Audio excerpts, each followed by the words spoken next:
안녕하세요. 우리 ESV 성경 공부 민수기 5과를 시작하도록 하겠습니다. 5과 제목이 이거죠. 신실한 백성이 되어야 함에 관한 내용입니다. 민수기 13장 1절부터 15장 41절까지입니다. 우리가 앞부분의 본문에서는 이제 백성들이 초반에 이제 잘 출발할 채비가 잘 되어서 이제 성막과 어떻게 하나님께서 성막을 통해서 어떠한 배치로 이스라엘 백성이 정착하고 또 어떠한 방식으로 이동하고 모든 질서가 잡히고 그 모든 정비를 하는 데 있어서 성막 건설 이후부터 정비까지 순종적으로 반응하는 듯 하였습니다. 그러나 이제 하나님의 인도하심 가운데 이 이스라엘 백성이 움직이기 시작하면서 사람들이 불평하기 시작했고 더 나아가서는 이제 리더들도 불평하는 그런 모습을 지난번에 보여주었습니다. 오늘에서는 이스라엘 백성의 불평과 불순종이 아주 절정적으로 드러납니다. 그래서 그냥 단순한 작은 종류의 불평을 넘어서서 아주 치명적인 그런 불평과 치명적인 불순종을 하게 되어서 위기에 처하는 그러한 상황입니다. 이게 출애굽기 때에서 마치 금송아지 사건대와 금송아지 우상숭배 사건과 비견될 수 있는 그 정도의 위기 사건입니다. 성막 건설 전에 금송아지 사건, 성막 건설 이후에 새로 언약 갱신을 통해서 시작했는데 또 그에 상응하는 결정적인 사건인데 가데시 바르니아라는 곳에서 정탐꾼을 보내서 정탐꾼이 악평을 하게 되고 이스라엘 백성들이 거기서 결정적인 그런 불평을 하게 되는 사건입니다. 그것이 지금 15장과 13, 14, 15장에 담겨 있습니다. 그럼 첫 번째 문제로 들어가겠습니다. 첫 번째가 제가 말씀드렸듯이 악평이죠. 악평. 13장 1절부터 14장까지입니다. 정탐꾼을 보냈어요. 하나님께서 정탐꾼을 보내셨는데 자, 이 문제를 봅시다. 정탐꾼의 임무는 타당성 조사가 아니다. 그러니까 정탐꾼을 보내서 이 땅이 우리가 하나님께서 주시겠다고 한 이 땅이 괜찮은가, 들어갈 만한가, 조사위원을 보내서 별로이면 우린 들어가지 않겠다가 아닙니다. 타당성 조사가 아니라는 거예요. 여호와는 자신의 약속을 분명히 하신다. 내가 이것을 주실 것이다 라고, 이 땅을 주실 것이라고 확실하게 약속하시고, 그래서 이 조사는 땅에 대한 담대함을 상기시키기 위한 것이다. 담대하라. 그러니까 이 담대함을 상기시키기 위한다라는 게 좀 애매한 표현인데 정확하게는 정탐꾼을 보내서 이제 지금 이스라엘 백성의 출애굽의 목표는 하나님이 이들을 애굽에서 종살이 하는 데서 건져내셔서 하나님의 성막 임재 가운데에서 광야에서 영원히 사는 게 하나님의 뜻이 아닙니다. 하나님의 성막 임재, 하나님과 임재가 누려지는 이 하나님의 임재와 하나님의 백성됨의 이 소속이 결국은 하나님이 약속하신 그 약속의 땅에 가서 거기에서 정착하여서 왕 되신 하나님의 거기가 궁궐과 같이 기제와 같이 되어서 이 세상을 통치하는 것이죠. 그래서 결국 정착입니다. 정착. 그래서 정착을 통해 하나님의 통치가 세상으로 뻗어나가는 것이기 때문에 지금 광야 단계는 그 중간 단계인 것이죠. 중간 단계. 결국 약속의 땅을 들어가야 하는 것이 목표이기 때문에 그래서 그 소망과 그 목표를 가지고 이스라엘 백성도 광야를 견디고 참으며 하나님의 인도하심이 광야에서 지속되는 것이 아니라 그 약속된 그 장소로 가는 것이다라는 기대를 가지고 광야를 버티는 것이거든요. 그래서 이제 거의 광야의 약속의 땅에 들어가기 직전의 상황까지 되어서 정탐꾼을 보내서 우리가 들어갈 땅에 대해서 조금 더 생생하게 미리 리포트를 주는 거죠. 미리 리포트를 주어서 하나님께서 약속하신 그러한 적과 꿀이 흐르는 땅이 맞아. 그래서 우리가 그 땅에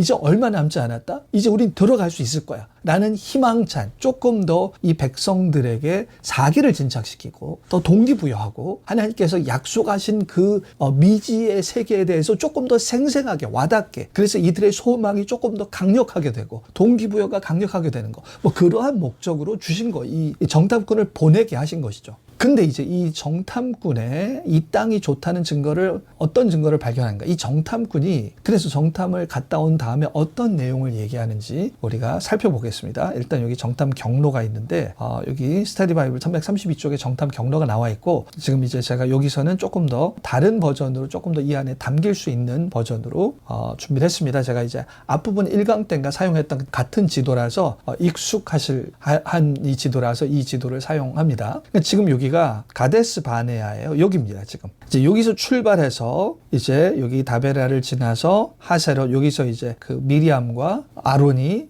반역했던 곳이죠. 그래서 일로 쭉 가서 이제 바란 광야, 이 광야에서 바데스 바니아예요. 여기서 정탐꾼을 보낸 것입니다. 정탐꾼을 어디로 보내느냐? 보내서 이렇게 쭉 가면 여기 네겝이 있습니다. 네겝. 여기가 이제 갈릴리죠. 그리고 요단강, 예수님 사역하신 데죠. 갈릴리 요단강에서 여기가 이제 사해죠. 사해. 그리고 이제 가나안이 여기서부터 쭉 여기가 다 가나안 땅이죠. 여기가 가나안 땅에 진입하는 그 밑에 요 지역, 여기가 이제 네겝입니다. 네겝. 그래서 네겝을 통과해서 네겝까지 가고 쭉 가서 더 올라가는 거죠. 위까지. 그래서 지금 이 기도에 더 한참 위까지 올라갔다 옵니다. 한참 위까지. 다메섹을 지나서 저 뒤에까지 그 멀리까지 갔다가 옵니다. 그러니까 이제 가나안 땅 전체, 정말로 전체를 한번 쫙 훑은 거죠. 전체를 다 훑어보고 온 것이다. 40일 동안 다녀옵니다. 긴 날이죠. 하지만 이 이동 거리가 길었기 때문에 이들은 빨리 이동하면서 갈 땅을 금방금방 이제 짧게 체크하고 쭉쭉쭉 가서 이제 땅들을 다 염탐한 다음에 그 다음에 돌아왔다라고 볼 수 있습니다. 자, 이들이 어떻게 리포트를 하는지 봅시다. 일단 이 리포트를 하는 사람들을 이렇게 얘기합니다. 내가 이스라엘 자손에게 주는 가나안 땅을 정탐하게 하되 조상의 가문 각 지파 중에서 지휘관 된 자 한 사람씩 보내는 거예요. 각 지파마다 지휘관 된 자 한 사람씩. 그러니까 대장을 보내는 거죠. 각 지파의 대장급의 사람들을 보내는 것입니다. 그래서 그 정탐꾼 중에서 나중에 이제 믿음으로 보고를 하는 여호수아와 갈렙이 지파의 대표로 파견이 되죠. 그래서 갈렙은 유다 지파고 여호수아는 에브라임 지파에서 파견된 여호수아가 원래 이제 제가 여기다 인용 안 했지만 호세아라고 부르는데 호세아라는 이름을 가졌는데 이제 모세가 여호수아라고 부른다라고 나오는데 그게 호세아는 구원을 준다라는 뜻이고 여호수아가 여호와가 구원을 준다라고 합쳐서 여호수아가 된 것입니다. 여호와가 구원을 주신다라는 그런 이름을 가진 거죠. 그러니까 이제 그 여호수아도 이제 파견이 돼서 그러니까 이들의 각 지파의 대표들이 갔기 때문에 이들이야말로 땅의 상태에 대해서 가장 적절하게 평가하고 이 땅의 상태 우리가 가서 들어갈 수 있음의 여부에 대해서 잘 평가할 수 있습니다. 만약에 약자를 보낸다든지 어린아이를 보내면 거기 가서 본 다음에 만약에 너무 적들이 세고 너무나 힘들고 되게 주관적으로 그 아이의 입장에서 평가할 수 있잖아요. 근데 이들은 정말로 실제로 이스라엘 백성을 각 지파를 이끌고 갈 자들이기 때문에 그런 리더로서 그러한 지휘관의 입장에서 이 땅을 평가하면 이들의 평가는 믿을 수 있는 거죠. 이들이 된다고 그러면 되는 것입니다. 평민이 봤을 때 어렵다라고 하더라도 이들이 된다고 하면 되는 거고 이들이 안 된다고 하면 안 되는 거죠. 그래서 가장 믿을 만한 이 보고를 줄 수 있는 자들을 보낸 것이다. 그래서 이들이 뭐라고 평가하느냐 하면 이들이 마치고 돌아오죠. 정탐을 마치고 돌아와서 회중에게 나와 그들에게 보고하고 그 땅의 과일을 보이고 그죠. 직접 이제 증거를 갔다 왔습니다. 이래요. 이렇게 과일을 보이고 모세에게 말하여 이르되 당신이 우리를 보낸 땅에 간즉 과연 그 땅에 젖과 꿀이 흐르는데 이것은 그 땅의 과일이니이다. 젖과 꿀이 흐르는 땅이 맞습니다. 라는 뜻이죠. 네, 여기서 젖과 꿀이 흐르는 땅이라는 뜻은 여러분 교재 뒷부분을 보시면 나와 있지만 젖은 이제 축산업의 사치품이었습니다. 그래서 축산업에서 젖소와 염소와 또 각종 그들이 거느리는 가축들 가운데 그들의 젖이 많이 생산되어서 그것이 풍성하게 된 그런 상황인 거죠. 그리고 꿀은 이제 그냥 벌꿀보다는 땅을 경작해서 얻은 그런 사치품, 사치품이라는 게 풍성하게 많이 나서 얻을 수 있는 것이죠. 이 꿀은 이제 무화과나 대추, 야자나 포도로 만든 그런 달콤한 반죽같이 이제 그렇게 나오는 꿀인 거죠. 그만큼 이런 것들이 잘 되고 있다. 축산업과 농경이 잘 성공적으로 되어지는 그러한 상태를 가리킨다라고 볼 수 있습니다. 자, 그렇게 되는 것이고 그 다음에 이제 그 다음 구절을 보시면 이제 요 뒷부분은 이 땅에 대한 여기까지는 괜찮아요. 여기까지 땅에 젖과 꿀이 흐르는데 여기까지는 좋아요. 여기까지는 좋은데 이제 28절부터 이제 백성의 이들의 정탐꾼의 보고를 보면 그러나입니다. 28절. 그러나 그 땅 거주민은 강하고 거기에 성읍은 성으로 된 도시죠. 견고하고 엄청 큰 거예요. 힘이 클 뿐 아니라 그러니까 거주민도 어마어마하게 커 보이고 그리고 이 거주민들이 그냥 강한 이 성을 지어서 거기에 아낙 자손을 보았으며, 여기서 이제 아낙 자손은 밑에 이제 거인들입니다. 거인들. 거기 보면 아말렉인들이 남방에 거주하고, 헤딘과 여부스인 아모리는 산지에 거주하고, 가나안인은 해변과 요단가에 거주한다라고, 구체적 이들은 이스라엘의 적들입니다. 강력한 적들이고 강한 군사력을 가지고 있는 그러한 자들이 그 지역의 모든 남방 땅의 산지에 해변과 요단가에 다 거주한다는 거예요. 그러니까 우리가 차지할 그 땅에서 우리가 들어갈 만한 그 모든 지역들은, 남방과 해변과 모든 지역들은 강력한 자들이 있다. 거인들도 있다. 그렇게 얘기합니다. 게다가 그들은 덩치만 클 뿐 아니라 도시와 성읍까지, 엄청난 강력한 성까지 있다. 그러니까 이들의 눈에는 이 땅은 좋아 보이는데 이 땅을 차지하는데 맡고 있는 장애물이 이들을 차지할 수 있을까? 이 땅을 차지할 수 있을까? 이렇게 엄청난 대적들이 있는데 차지할 수 있을까? 라는 거죠. 그러니까 그 부분을 본인들이 이거는 너무 힘들 것 같다. 이걸 과연 우리가 이길 수 있을까라는 뉘앙스로 구체적으로 그들 앞에 펼쳐져 있는 그런 적들을 자세하게 묘사하는 거죠. 그러니까 그렇게 겁주는 거예요. 이게 문제가 이렇게 크게 많이 있는데요? 라고 얘기하는 거죠. 그러니까 이제 30절에서 갈렙이 모세 앞에서 백성을 조용하게 하고 이르되, 아니다. 이제 이렇게 넘어가니까 사람들이 겁먹으니까 이렇게 얘기하는, 곧 올라가 그 땅을 취하자.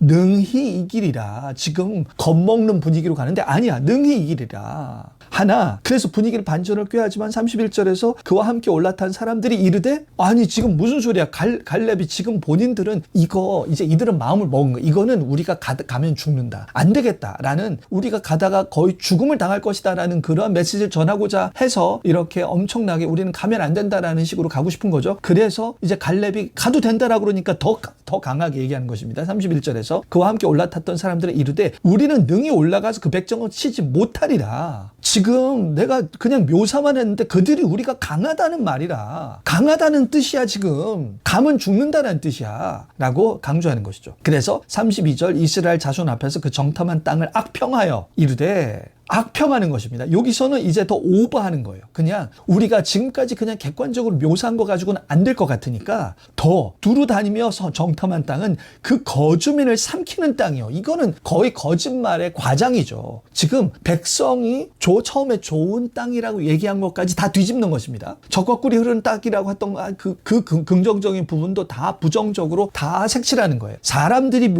엄청나게 크고 도시가 크고 성곽이 크고 우리가 못 뚫을 뿐만 아니라 그렇게 열심히 목숨 걸고 들어간 그 땅 자체도, 그 땅도 우리를 삼킬 거야. 거주민을 삼키는 땅이야. 별로 매력적이지 않은 땅이야. 땅도 험해. 거기서 본 우리 모든 백성은 신장이 장대한 자들이고 네피림의 후손 아낙 자손의 거인들을 보았느니 그들을 어떻게 이기느냐. 땅도 험악하고 그 자손들도 네피림의 후손이면 엄청난 거인들인데, 노아 때 그 이후에 살아남은 엄청난 거인들인데, 우리가 스스로 보기에도 우리는 메뚜기 같아. 이들을 어떻게 이기냐. 그냥 개죽음을 당할 뿐이야. 가서 완전히 완패할 거야. 그러니까 완전히 이들은 눈에 보이는 그들 대적의 사이즈의 크기에 완전히 제압당해서 우린 죽겠다라는 거죠. 그리고 여기서 보세요. 우리를 메뚜기와 같이 라고 보는 거죠. 그러니까 우리는 메뚜기고 그들은 거인이기 때문에 우리는 짓밟혀 죽는다. 그러니까 이들의 마인드, 지금 이들의 거짓 악평을 하는 그 정탐꾼의 마인드에는 결국 생각 속에 하나님은 없는 거죠. 그냥 어차피 우리가 싸워서 정복할 땅인데, 우리가 싸우기에는 우리는 너무 작고 그들은 너무 세. 그리고 우리는 아무 무기도 없고 아무것도 없고 그들의 어떤 그 강력한 그 견고하고 큰 성읍은 너무 강해. 그러니까 애초에 이 싸움은 하나님이 도와주시는 싸움이고, 아니 하나님이 도와주신 것이 아니라 하나님이 앞장서셔서 하나님의 싸움이다라는 그런 인식이 없는 것입니다. 이러한 인식은 나중에 다윗과 골리앗이 싸울 때, 나중에 다윗의 이 골리앗과 이 사울과의 다윗과의 대조에도 나와요. 사울은 본인의 힘으로, 인간의 힘으로 우리의 어떤 그 이 장비와 우리의 무기로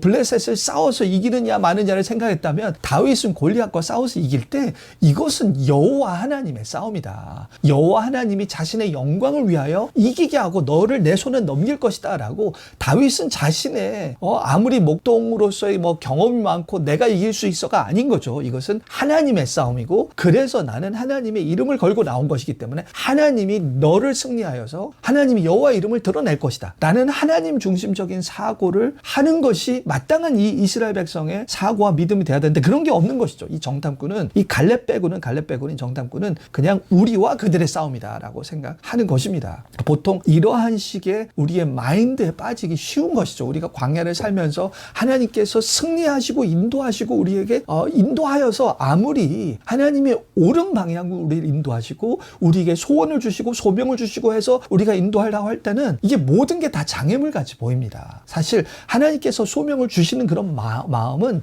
그런 방향은 우리가 하나님의 나라를 이루고 하나님의 이름을 드러내고 하나님의 백성을 세우고, 이 방향성 자체가 이 세상 모두가 다 거부하는 방향성이죠. 이 세상의 그런 불신앙과 그러한 이 육신의 방향성은 다 세상 전체가 다 반대로 흐르는 것 같습니다. 그래서 우리가 하나님의 뜻을 품고 무언가를 이루어낼 때는, 이루어내려고 방향을 정한다 하더라도 마음속은 이미 패배주의예요. 어차피 안 될 것 같아. 그런 생각을 가지던, 만약에 그런 식으로 했었을 때 너무 위험 부담이 크면 그냥 안 가죠. 안 가는 것입니다. 우리 어차피 안 돼. 그거 못 이루어져. 그런 생각을 가지는 것은 이스라엘 백성의 악한 정탐꾼과 똑같은 마인드다. 어차피 우리는 메뚜기고 상황은 너무 힘들어. 어차피 안 될 것 같아. 하나님께서 약속하시고 함께하여 주신 거, 그런 거 다 잊어버리는 거죠. 다 잊어버리는 그러한 불신앙의 생각을 가진다. 근데 이제 모세, 아론, 갈렙, 여호수아의 탄원은 여호와께서 우리와 함께 하신다는 것입니다. 그것에 확신하는 것이죠. 그래서 백성은 지금까지 과거 일과 진영, 배치 모두에서 얻은 실질적인 교훈 중에 어떤 것을 부인하고 있는가? 제가 방금 설명드린 것 같이 과거의 출애굽 사건,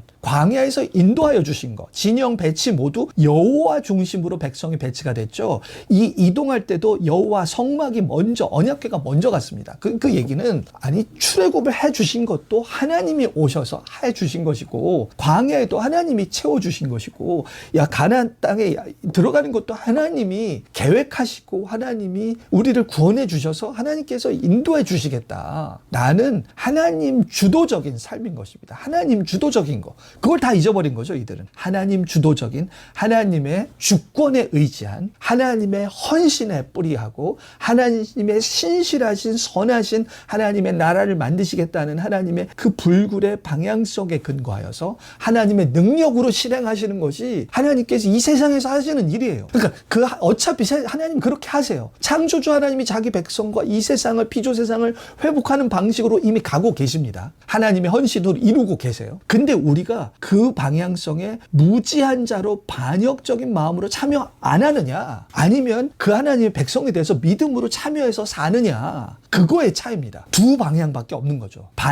불신앙으로 반대 방향에서 거기서 탈피하느냐, 거기서 나오느냐, 나중에 심판받는 자가 되느냐, 아니면 하나님의 부르심을 받고 믿음으로 믿음의 싸움을 싸워 나가느냐, 두 개의 차이입니다. 둘밖에 없다. 근데 이제 민수기 여기서 이제 이 회중은 그 소리를 들은 다음에 어떻게 반응합니까? 어떻게? 밤새도록 통곡하는 거예요. 부르짖으며 모세와 아론을 원망하여 이르되 우리가 애굽 땅에서 죽었거나 이 광야에서 죽었으면 좋았을 것을, 자, 광야에 있었을 때는 애굽에서 죽지 왜 우리를 데려갔습니까? 근데 지금은 이제 광야에서 그냥 죽지 어찌하여 우리를 그 땅으로 인도하여 그들에게 짓밟혀서 칼에 쓰려지고, 그러니까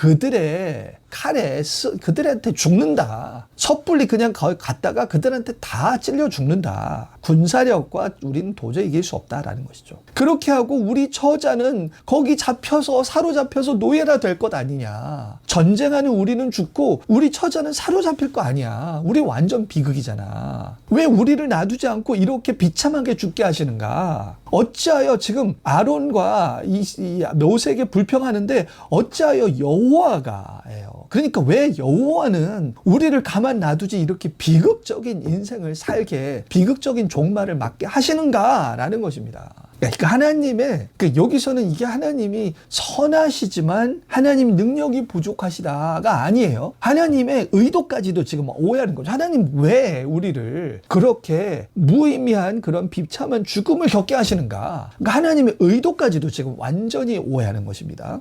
그러니 애굽으로 돌아가자. 우리 지휘관을 세우고 애굽으로 돌아가자. 그렇게 하는 것이죠. 그러니까 참 우리가 하나님의 능력만 불신하고 하나님은 여전히 선하신 분이다 라고 하는 것도 아니고 하나님의 선하심도 부인하는 이러한 불신앙인 거죠. 그러니까 이러한 자들에게는 하나님께서 어떠한 선하심을 지금 과거에 많이 출애굽과 같이 정말로 눈에 보이게 완전히 이 역사 가운데 어느 누구도 하나님의 이러한 기적을 그 이후의 세대들은 경험하지 못할 정도로 하나님께서 증거를 충분하게 주셨는데도 불구하고 불신을 가진 이 불신앙의 문제는 그러기 때문에 증거 부족이 아닙니다. 우리가 어쩔 때는 하나님 조금만 더 보여주시면 하나님 조금 더 확신을 뭔가 이 사인을 보여주시면 정말 잘 믿을 텐데 아닙니다. 이 불신앙은 아무리 많은 사인을 보여주셔도 우리가 안 믿으면 안 믿을 수 있는 거예요. 이건 병입니다. 불신앙은. 그래서 이 바리새인들도 예수님께서 충분히 사역 가운데 많이 보여주셨는데 계속 표적을 보여달라고 하죠. 그들은 아무리 보여줘도 표적을 보여주시면 그때 약간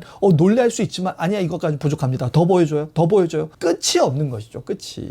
그래서 여호수아와 이 갈렙은 자기 옷을 찢고 이렇게 얘기하는 거죠. 정탐한 땅은 심히 아름다운 땅이야. 이 땅은 아름다운 땅이고 여호와께서 우리를 기뻐하시면 우리를 그 땅으로 인도하여 들이시고 그 땅을 우리에게 주시리라. 이는 과연 젖과 꿀이 흐르는 땅이라. 일단 이 땅이 상 키우는 땅이라고 그랬는데 거주민은 아니야. 아름다운 땅이야. 그거 바로 잡습니다. 그리고 우리가 들어가는지 안 들어가는지 여부는 이게 참 놀라워요. 여호와께서 우리를 기뻐하시면 우리를 인도하여 들이실 것이다. 주실 것이다. 그러니까 이거는 우리가 들어가느냐 안 들어가느냐의 이 여부는 여호와가 결정하시는 거야. 그리고 여호와가 우리를 기뻐하시면 지금 우리가 그 땅에 들어간지 여부는 여호와가 우리를 기뻐하시느냐 안 기뻐하시느냐 그것이 우리의 운명과 가는 것을 결정하는 것이야. 그러니까 부디 불순종해서 여호와의 기쁨이 안 되는 여호와를 불쾌하게 하고 여호와를 화나게 하는 그러한 태도를 가지지 말기를 바라는 거죠. 우리가 믿음으로 반응하여서 여호와를 기뻐하게 하면 우린 들어갈 수 있어. 믿음으로 반응하는 거 그게 기뻐하게 하는 것이고 그러면 들어갈 수 있어. 그러면 이 모든 눈에 보이는 그런 이 모든 장애물들은 다 문제가 아니야. 그러니 다만 여호와를 거역하지는 말라.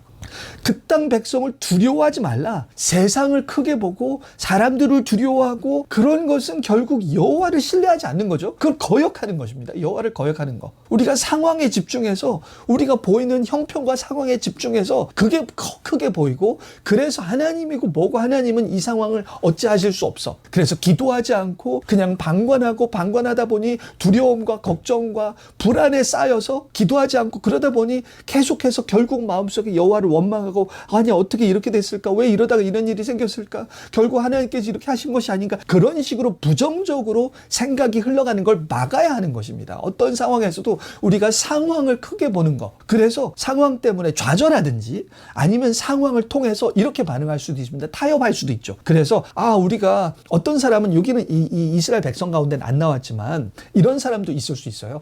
우리가 저 땅에 들어가긴 하고 지금 애굽에 들어가긴 너무 늦었는데 저 땅에 들어가야 되는데 우리가 그러기 위해서는 현실적으로 생각해야 돼. 그러니까 우리가 사절단을 뭔가 보내서 거기 들어갈 땅을 너무 많이 차지하지 말고 조금만 차지하고 그래서 거기 있는 그 리더한테 가서 막 최대한 어필을 해서 협상을 해서 뭐 등등 그런 방법을 강구하는 사람도 있을 것입니다. 여기는 얘가 나오지 않았지만 우리 현실에서는 그럴 수 있는 거죠. 그냥 우리가 현실적으로 눈에 보이는 상황을 생각해서 아예 절망하든지 아니면 현실적인 타협안을 마련을 하든지 여러 가지 방법이 있을 수 있죠. 근데 중요한 것은 하나님이 결정하신다. 우리의 운명과 우리의 삶의 이 성공과 좌절의 여부는 우리가 가야 하는 길은 우리 가정과 우리 교회와 우리가 속한 이 하나님의 백성이 나아가야 할 길은 하나님이 결정하신다. 그래서 우리가 하나님께 기뻐하는 것인가? 우리가 하나님이 기뻐하시는 상태인가? 우리가 하나님께서 쓰시기에 우리가 하나님께서 부르심을 주고 나아갈 길을 알려주고 우리와 함께 하시기에 우리가 기뻐한 자인가? 그거를 우리가 생각해야 되는 거죠. 그게 먼저 중요한 것입니다. 하나님이 기뻐하시면 여호와께서 우리를 기뻐하시면 인도하신다. 우리가 믿음으로 하나님을 온전히 의지하는 것, 그렇게 하나님을 기뻐하는 마음을 하나님 기뻐하는 자가 되는 것. 물론 그 외에 다른 그런 우상 숭배와 다른 그런 죄들을 우리가 회개하고 우리가 하나님께서 보시기에 기뻐하시지 않는 그런 삶의 그런 모든 게 있으면 회개를 해야 되는 거죠. 회개하고 뉘우치고 최대한 죄와 대해서 당장 다 승리하지 못해도 우리가 싸우겠다 결정하고 방향을 정하고 하나님께 구하고 하나님 도와주시옵소서 기도하고 의지하고 그렇게 하는 것이죠. 우리 가족 가운데 불신자가 있고 도저히 그들에 대해서 안 믿을 것 같고 낙심하지 않고 기도하는 것이죠. 그 외에 사업의 문제나 여러 가지 삶에 있어서의 위기와 직장과 진로와 모든 부분, 가나안 땅에 이스라엘 백성이 들어간 것과 마찬가지로 우리 개개인의 삶에 있어서 하나님께서 우리의 삶을 어떻게 인도하시는가. 그럼 우리의 삶도 중요한 것이죠. 우리의 삶이 하나님 나라 백성으로 지금 광야 같은 삶을 사는 이 삶을 우리가 잘 걸어가게 하는 게 하나님의 관심입니다. 이것은 이스라엘 백성은 그냥 이것은 국가적인 일이고 그래서 중요한 것이고 우리 각 개인의 사업과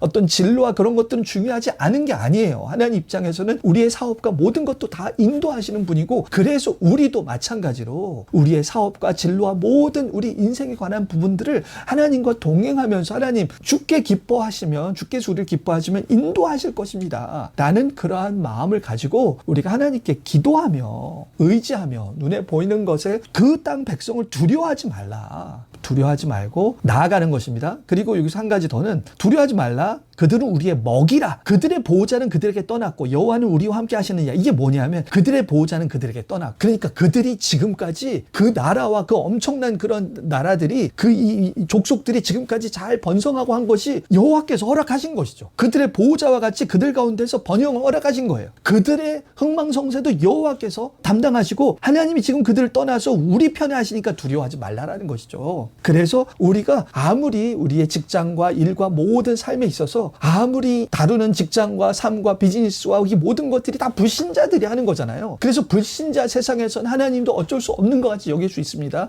아브라함이 그랬던 것 같이 아비멜렉에 갔을 때 너희들 가운데는 하나님을 하나님을 두려워하는 자들이 아니라서 하나님도 선술 수 없을 줄 알았다. 그렇게 얘기합니다. 근데 그게 아닌 거죠. 하나님은 전능하시고 섭리로 모든 것을 합력하여서 그를 사랑하시는 자들을 위하여 합력하여 선을 이루시는 자이기 때문에 하나님께서 아무리 불신자고 아무리 악한 리더고 아무리 상황이 약해도 하나님께서는 해결하실 수 있다. 하나님 모든 것을 합력하여서 선을 이루실 수 있다. 그래서 그들을 두려워하지 말라라고 이렇게까지 얘기를 합니다. 근데 이제 슬픈 결과입니다. 근데 이제 그들 백성이 여호와가 나타나기 전에 회개하라는 모세의 호소에 주의를 기울였으면 좋았는데 이 백성은 하나님 영광 중에 나타나신 후에 회개하고 그들은 이제 이 회개를 해요. 근데 이제 이 회개가 늦은 회개죠. 그러니까 회개를 합니다. 그래서 그들의 소명이 바뀐다. 그래서 그 땅에 들어가는 세대가 아니라 기다리는 세대로 섬기라고 부르심을 받는다. 그러니까 이게 마치 새로운 부르심을 받는 게 아주 마치 부르심의 종류의 전환같이 이렇게 여겨질 수 있는데 이거는 거의 부르심이라고 하기에는 심판을 겪는 것이죠. 심판. 그래서 이 사례는 회개와 용서 본질에 대해서 무엇을 얘기하는가. 자, 이거는 우리가 이제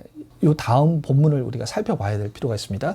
일단 이들이 이렇게 불평하는 거는 이들이 불평합니다. 불평하고 지금 여기 본문에는 우리가 이제 다루지 않지만 이들 스스로 회개 못해요. 그리고 너무 늦었어요. 회개하기에. 그래서 지금 이들의 회개와 뉘우침과 그런 것은 사실 그보다 더 중요한 것이 선행됐어야 되는데 그건 뭐냐면 모세의 중보입니다. 왜냐하면 하나님께서 이들은 그들 중에 많은 이적을 행하였으나 어느 때까지 나를 믿지 아니하겠느냐. 내가 전염병으로 그들을 쳐서 멸하고 그들보다 강한 나라 이루게 하리라. 이미 이들의 이 불평과 불신앙은 가득 차서 금송아지 때 봐줬는데 지금 또 그 이후에 계속해서 이 불평하고 여기서 불평해서 이제 전염병으로 그들을 쳐서 내가 멸할 것이다. 이제 하나님의 심판과 멸망에 합당한 상태가 된 거예요. 지금 멸망당할 위기에 있습니다. 그런데 모세가 다시 한번 중보합니다. 다시 한번 금송아지 때와 마찬가지로 하나님 여기서 멸망시키시면 우리가 또 하나님의 영광, 하나님의 성품이 오해됩니다.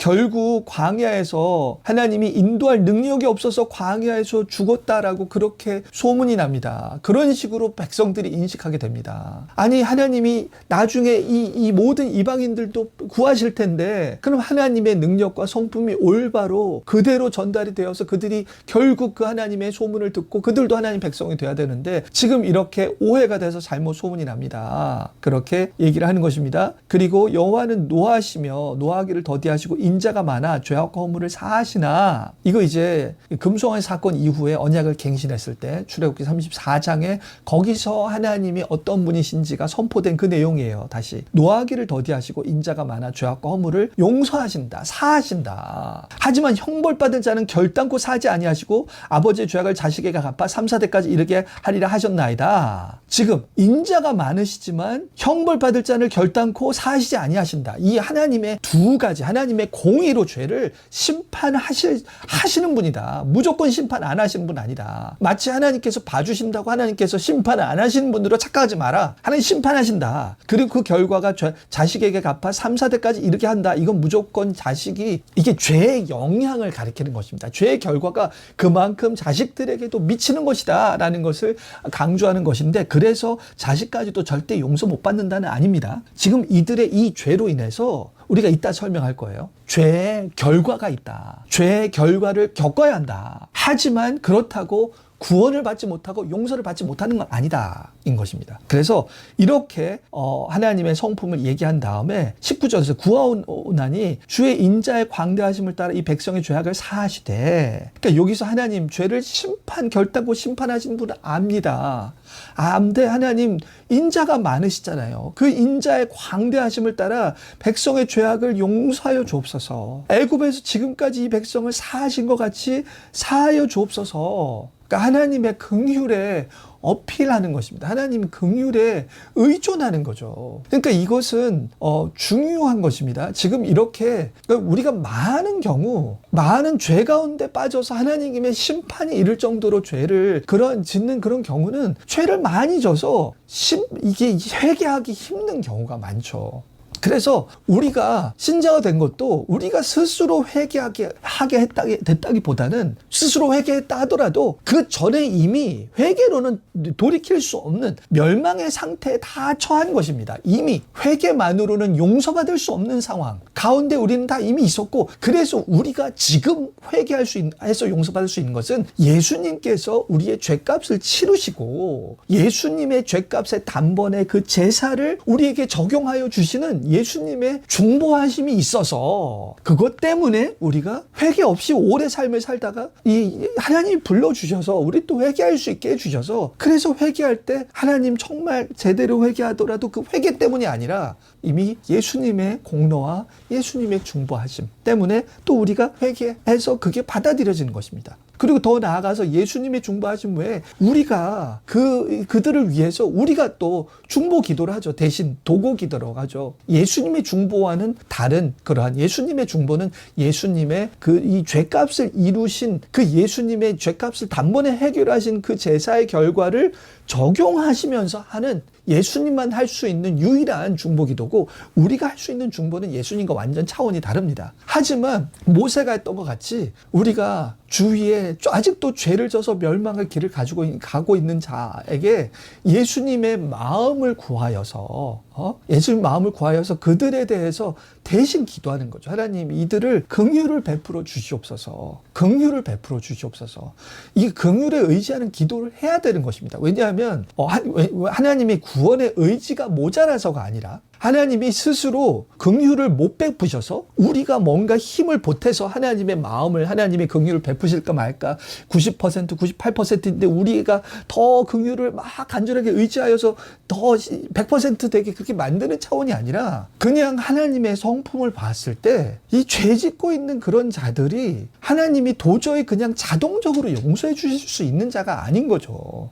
이들이 얼마나 하나님께 구원받을 수 없는 자인지, 어떻게 이 죄 가운데 있는 삶이 하나님 당연히 그냥 알아서 용서해 주신 그런 식으로 할 수 없는 것인지, 얼마나 하나님을 진노하게 하는 것인지를 우리가 인식을 하는 자라면, 우리가 예수님을 믿어서 하나님을 알게 된 자라면 그들의 죄가 얼마나 긍휼이 필요한지, 하나님께서 긍휼을 베푸셔야만 용서받을 수 있는 것인지를 인식하여서 하나님 불쌍히 여겨달라, 긍휼을 구하는 기도를 하는 것입니다. 이들의 죄의 심각성과 하나님의 성품을 알 때 우리는 다른 이들의 구원에 대해서 오토매틱하게 자동적으로 그냥 하나님이 알아서 하시겠지라는 식으로 대할 수 없는 것이죠. 우리가 긍휼을 의지하여서 하나님 불쌍하게 여겨 주시옵소서. 그들이 자기가 하는 짓을 모르고 저렇게 죄 가운데 멸망 가운데 걸어가고 있습니다. 저들은 스스로 회개하지 못합니다. 그러니 하나님 우리가 대신 하나님 기도하느니 그들에게 긍휼을 베풀어 주셔서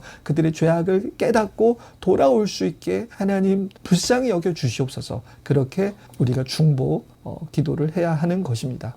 그래서 그렇게 해서 이제 하나님이 이렇게 하시죠. 바로 전에 그래서 여호와께서 이르시되 이렇게 말씀하시죠. 여호와께서 이르되 내가 네 말대로 사하노라. 그래서 죄를 사하여 주신 거예요. 하나님이.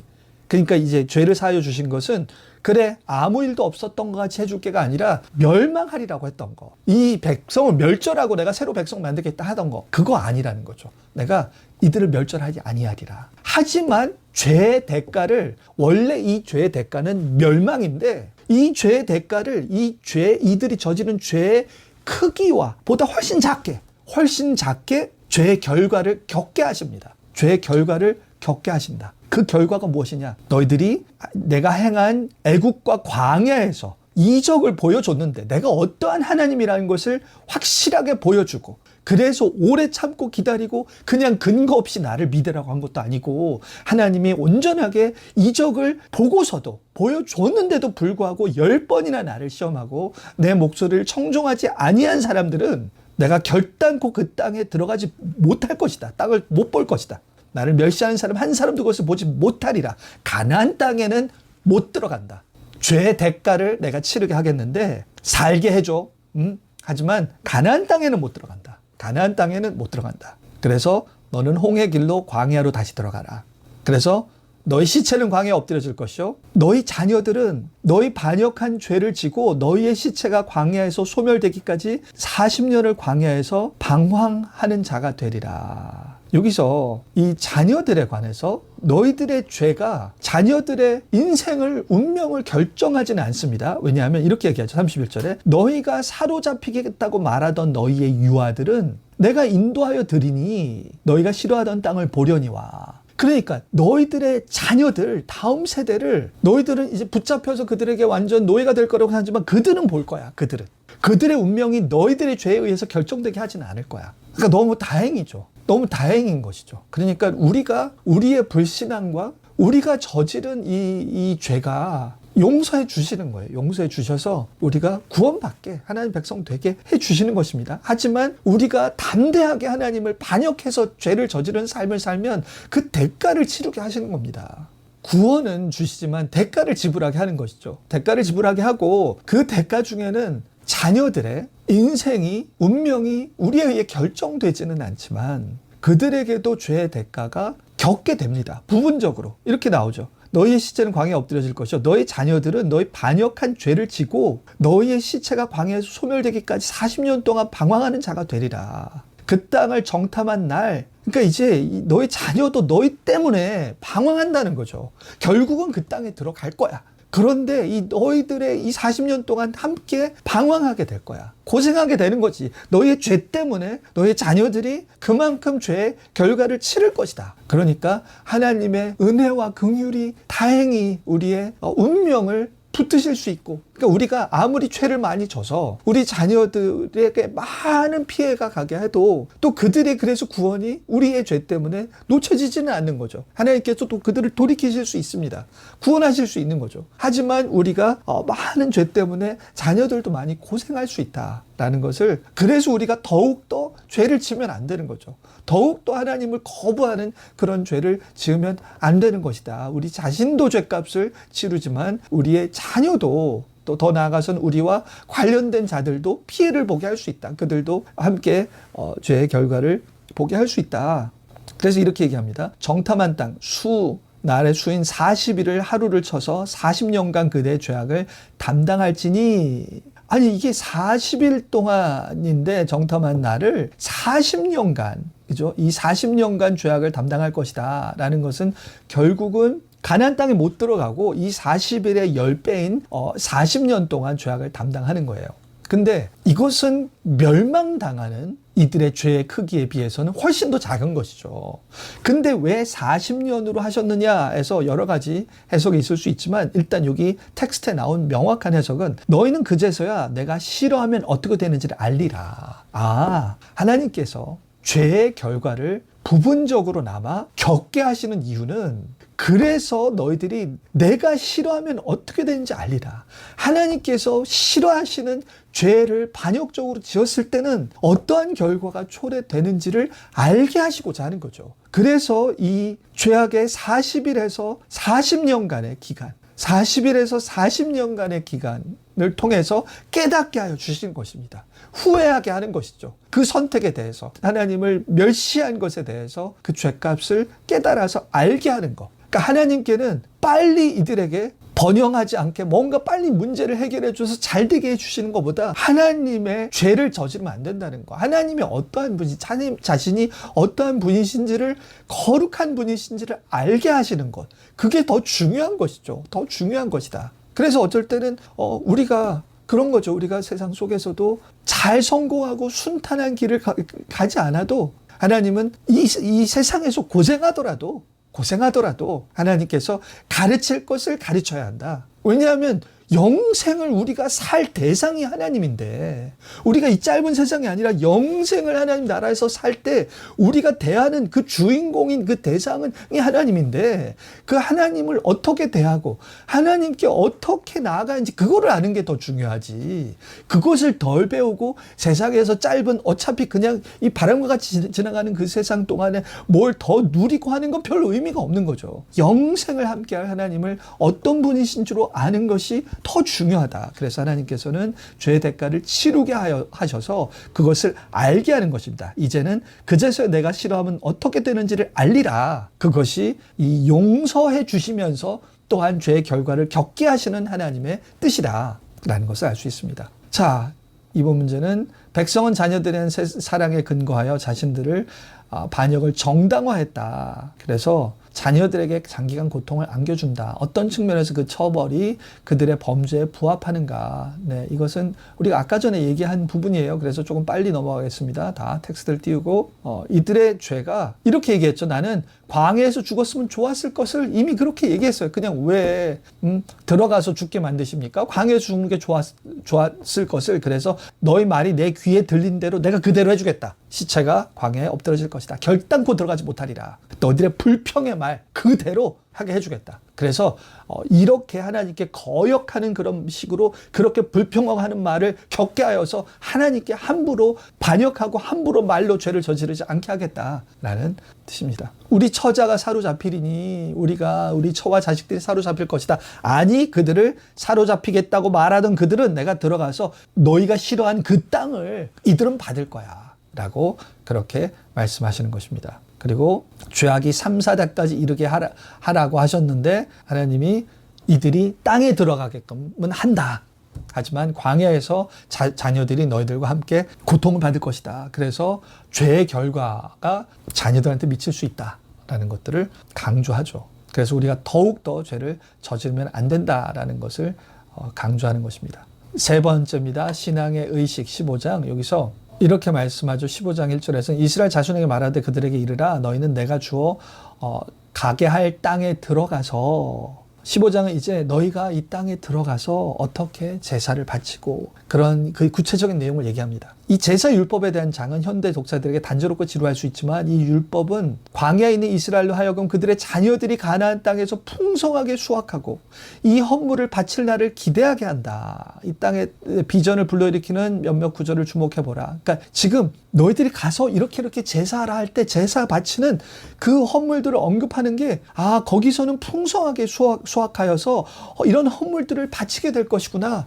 라는 미래의 그날을 꿈꾸게 하는 것이죠. 그러니까 이들이 원래 광야에서 멸망받은 자들에게 이들에게 너희들은 광야에 못 들어가지만 너희들의 자손들은 들어가서 이렇게 바치게 될 것이야 라는 희망과 소망, 다가올 영광에 대해서 알려주는 것입니다. 그래서 각종 헌물들이 나오죠. 소나 양, 고운 가루, 포도주, 또 포도주, 처음 익은 곡식가루 등등 쭉 여기서 풍성하게 수확을 하고 그래서 번영할 것이다 라는 그림을 준다. 이거는 빠르게 넘어가겠습니다. 우리가 용서에 대한 율법입니다. 용서에 대한 율법은 더 큰 위안을 둔다. 여기서 그 땅에 가서 살 때 부지 중에 범죄하다로 번역된 히브리어 동사는 양이 목자를 떠나 방황하는 것처럼 문자 그대로 방황하는 죄를 짓다. 방황하는 죄는 하나님과 함께하기를 원하지만 속임에 이끌려 길을 잃거나 연약함으로 인해 타락하거나 무심코 죄를 짓는 사람이 범하는 죄다. 그러니까 근본적으로 하나님을 따르는 함께하기를 원한다. 원하는 마음이 있을 때 근데 부족하고 미약하여서 그래서 혼돈되어서 길을 잃어서 무지하여서 그렇게 저지른 죄, 이런 죄들에 대해서 제사로 해결해 주시는 것이죠. 하지만 고의로 범하는 죄는 노골적으로 반항하며 저지른 죄다. 이런 죄는 정규적인 제사가 아니라 속죄일에만 속죄되었다. 이와 같은 구약의 율법은 심각성의 차이가 있음에도 그리스도를 통해 속죄될 수 있는 모든 죄를 바라보는 우리의 관점에 어떤 영향을 주어야 하는가. 자, 이거는 이거죠. 부지 중에 죄를 저지른 거예요. 부지 중에. 자, 이런 것들은 제사로 해결해야 됩니다. 근데 부지 중에 아니라 의도적인 죄들. 고의로 무엇을 범하면 누구나 여호와를 비방하는 자니 백성 중에서 끊어질 것이라. 여호와의 말씀을 멸시하고 그의 명령을 파괴하였던 즉 이 죄악이 자신에게 돌아가서 끊어지니라. 그러니까 고의적인 죄들은 제사로 해결할 수 없습니다. 제사로. 직접 죽어야 되는 거예요. 직접. 하지만 많은 고의적인 죄가 이루어졌는데도 불구하고 이제 이 고의적인 죄도 어느 정도가 죄가 쌓이느냐에 따라 좀 다른 게, 왜냐하면 여기 레위기 16장 16절에서 이 속죄날 제사가 있습니다. 속죄날 제사. 1년에 한 번 하는 속죄날 제사. 1년에 한 번 하는 속죄날 제사는 평소에 드리는 제사로 커버되는 죄들 뿐만 아니라 나머지 다 고의적인 죄까지 합쳐서 다 한 번에 커버되는 것입니다. 여기서 곧 이스라엘 자손의 부정과 그들이 범한 모든 죄로 말미암아 지성소를 위하여 속죄하고 그들의 부정한 중에 회망을 위하여 그같이 할 것이요.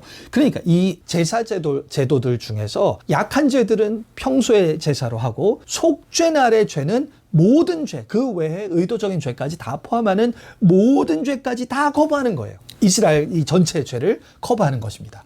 그런데 이 속죄날의 이 제사로 커버할 수 있는 게 한계가 있습니다. 한계. 왜 한계가 있냐 하면 결국은 이스라엘 백성의 고의적인 죄가 쌓여서 어떻게 되느냐? 하나님께서 이스라엘 백성을 성전을 파괴하시고 떠나시고 이스라엘 백성 포로 잡혀가죠. 그것은 더 이상 속죄날 제사로 안 된다는 거죠.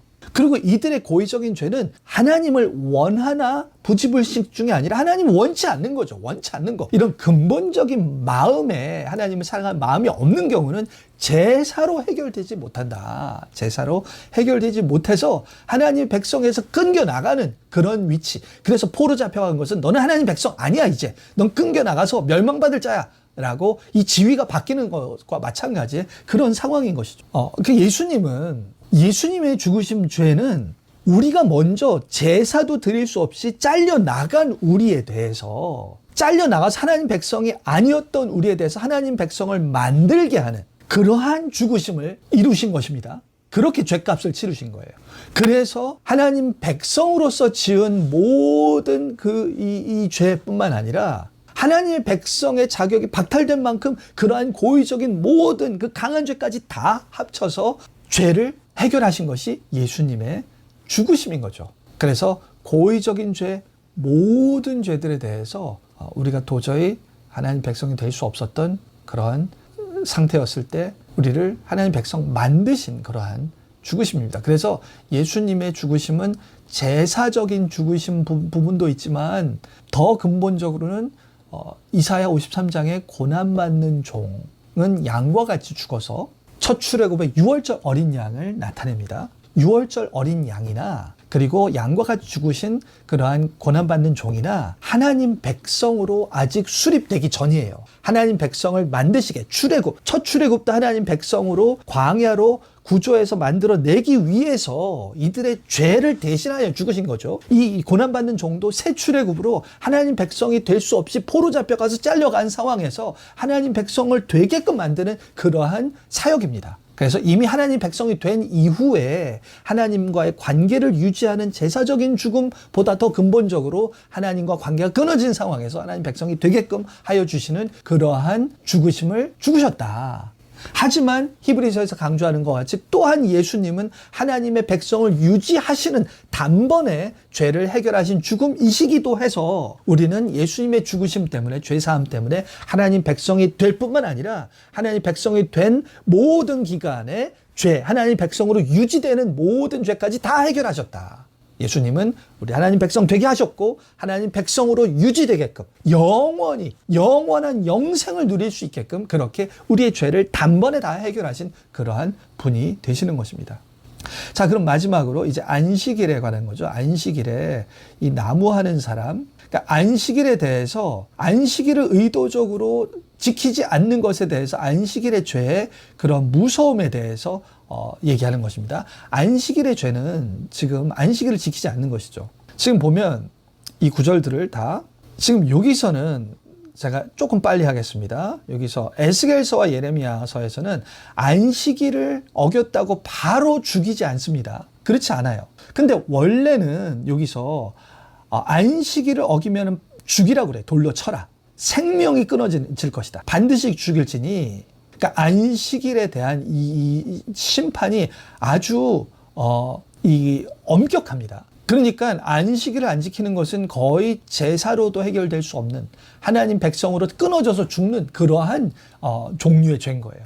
자, 일단 왜 이 안식일의 죄가 이렇게 가혹한지 무거운지를 보면은 신명기에 안식일 개념이 나오죠. 출애굽기에 뭐냐면 여기서 일곱째 날은 안식일을 지켜 거룩하게 하라. 일곱째 날은 내 하나님 여호와의 안식일이기 때문에 다 종이나 여종이나 다 안식하게 하라. 왜냐하면 기억하는 이유가 여호와의 강한 손과 편팔로 거기서 너를 인도하여 내었나니 내 하나님 여호와가 내게 명령할 안식일 하였느니라. 그러니까 안식일을 지킨다는 것은 우리의 삶의 이유와 우리가 생존하는 근거와 우리가 앞으로 사는 삶의 방향성을 결정하시는 분이 출애굽 하나님이라는 거예요. 신명기에 의하면 출애굽하신 하나님이 우리를 출애굽해 주신 그 하나님이 너희들 안식일을 지키라고 한 거예요. 근데 이 출애굽 하나님은 출애굽기에서 의하면 뭐죠? 내 여호와가 여호와가 하늘과 땅과 바다를 다 만드신 다음에 일곱째 날에 쉬어서 안식일을 복되게 하신 거죠. 그 얘기는 출애굽 하나님은 창조주 하나님인 거예요. 창조주 하나님. 이 창조주 하나님이 여섯째 날 세상을 만드시고 일곱째 날 안식하셨고 이 창조주 하나님이 똑같이 이들을 출애굽하신 것이죠. 안식일은 결국 무엇이냐? 내가 이 세상을 만든 것은 이 세상을 만들어서 결국 하나님이 거하시는 처소, 하나님의 가정, 나라를 만드셔서 하나님 백성으로 하나님 중심적으로 살게끔 즐기게끔 누리게 하는 그것이 목적이니 하나님의 이 천지 창조와 세상을 만드신 그 목적에 부합하여서 그 하나님을 인정하여서 우리가 열심히 살다가 이 모든 열심은 하나님께 드리는 것입니다. 이 모든 삶의 이유는 다 하나님과의 관계에 있습니다. 모든 삶의 이유는 하나님의 가정 나라를 그 안에서 누리고자 하는 것입니다. 하나님이 주인공이십니다. 우리 하나님이 우리 모든 삶의 이유와 목적과 방향 되시는 것입니다. 라는 것을 인정하는 게 안식일인 것입니다. 그런데 안식일을 지키지 않는다는 것은 내가 그 하나님과 상관없는 삶을 산다는 거예요. 마치 이스라엘 백성이 이 가나안 땅에서 내가 반역한 거 있죠. 가데스 바네아에 아까 반역한 것도 하나님이 우리의 삶이 중요한 게 아니라 내가 싸워서 못 이기겠으니까 우리는 못 들어갑니다. 하나님은 우리의 삶의 투쟁과 삶의 목적과 상관없다라는 그런 삶을 산 거거든요. 이렇게 하나님 존재 자체를 거부하고 하나님의 뜻을 지키고자 하는 마음이 없는 거는 아까 전 율법 지킬 때도 고의적으로 율법을 지키는 거나 마찬가지입니다. 그래서 안식일을 지키지 않는다는 것 자체가 하나님을 거부하는 것, 내 삶을 하나님과 상관없이 산다는 것. 하나님께서 이 세상을 자신의 가정과 나라를 만드시는 방향으로 가는데 그 하나님께서 이 세상에서 통치하시면서 가시는 방향과 나는 역행하겠다는 거죠. 나는 그것과 관심 없이 내 삶을 살겠다는 것입니다. 그렇기 때문에 그러한 자는 결국 나의 반역자라서 너는 처벌하는 것이다. 그러니까 우리가 그 전에 예수님 전에 모든 자들은 다 안식일을 어기는 거의 삶을 살았습니다. 이방인도 그렇고 유대인들도 결국은 하나님이 인정하지 않고 본인의 이 계획과 유대인으로서의 종말을 추구하는 자신들이 추구하는 삶을 살았거든요. 그래서 다 안식일에 하나님의 주인 되심, 역사의 주인 되심, 우리의 인생의 주인 되심을 거부하고 거역하고 사는 삶은 다 안식일을 거부하는 삶을 사는 것이다. 그래서 죽음에 해당하는 그러한 삶을 사는 것입니다. 반역죄인 것이죠. 그래서 이 죄는 무서운 것이고 우리가 오늘날 우리가 어떤 삶을 살고 있느냐를 가장 우리가 반역을 삶을 살고 있느냐 아니냐를 가장 잘 진단할 수 있는 척도가 안식일, 우리가 얼마나 주일 성수를 하면서 이 안식일을 뭐 구약과 약간 다른 안식일이긴 하지만 그래도 이 안식일을 하나님 주님의 날로 주께서 새 창조를 이루셔서 이제 예수 그리스도가 주님이 되셔서 이 예수 그리스도를 통해서 이루실 하나님의 나라를 꿈꾸고 그 나라 백성으로 사는 것, 그 안식일, 그러한 안식일을 지키고 있느냐, 우리가 그분의 주님 되심을 인정하느냐, 우리의 삶의 중심이 예수 그리스도임을 인정하느냐, 그는 안식일 날 예배를 드리고 주의 날 예배를 드리는 것을 통해서 진단할 수 있다. 물론 예배를 드린다고 다는 아니지만 그조차 안 드린다면 우리의 삶의 방향은 흐트러져 있다라는 것을 알 수 있습니다. 우리가 이렇게 해서 우리가 이 모든 질문을 마쳤습니다. 여기서 마치고, 여러분 수고하셨습니다. 여기서 마치겠습니다. 기도하고 마치겠습니다. 하나님 감사합니다. 오늘 우리가 이스라엘 백성이 가데스 바네아에서 이들이 불순종하여서 눈에 보이는 상황과 하나님 눈에 보이는 현실 때문에 하나님을 잊어버리고 자신들의 이 나약함과 약한 모습만 보고 이 상황에 압도되어서 불신앙으로 하나님을 거역하는 이들의 모습을 보았습니다. 하나님, 우리가 이러한 모습을 가지고 살고 있지는 않습니까?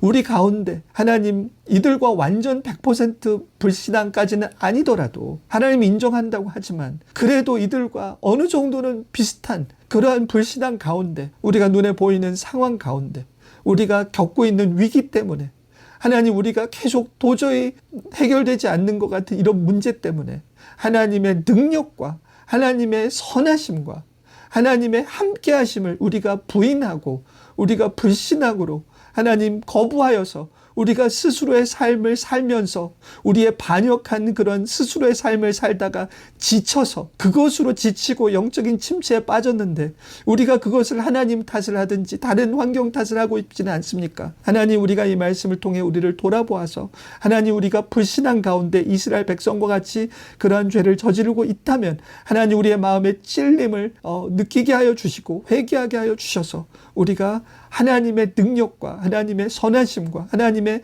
함께하여 주심을 우리가 발견하여서 우리의 소망을 주께 둘 수 있도록 주님의 열심으로 주께서 싸우시고 하나님, 우리의 인생은 우리만의 인생이 아니라 하나님, 우리를 통하여 하나님의 영광을 드러내시고자 하는 하나님의 작정이고 하나님의 의지이며 하나님의 싸움입니다. 우리의 싸움을 이기시는 것은 하나님께서 주도하시고 가장 원하시는 것이고 하나님의 싸움이오니 하나님, 그렇게 하나님을 의지하여서 우리의 싸움을 주께 드리고 소망을 주께 둘 수 있도록 우리의 믿음을 붙들어 주시옵소서. 주께서 각 사람 가운데 함께하여 주실 줄 믿고 주께서 이 강의를 듣는 모든 이들에게 하나님 함께하여 주셔서 믿음을 견고하게 하여 주실 줄 믿고 감사드리며 모든 말씀 예수 그리스도 이름으로 기도드리옵나이다. 아멘.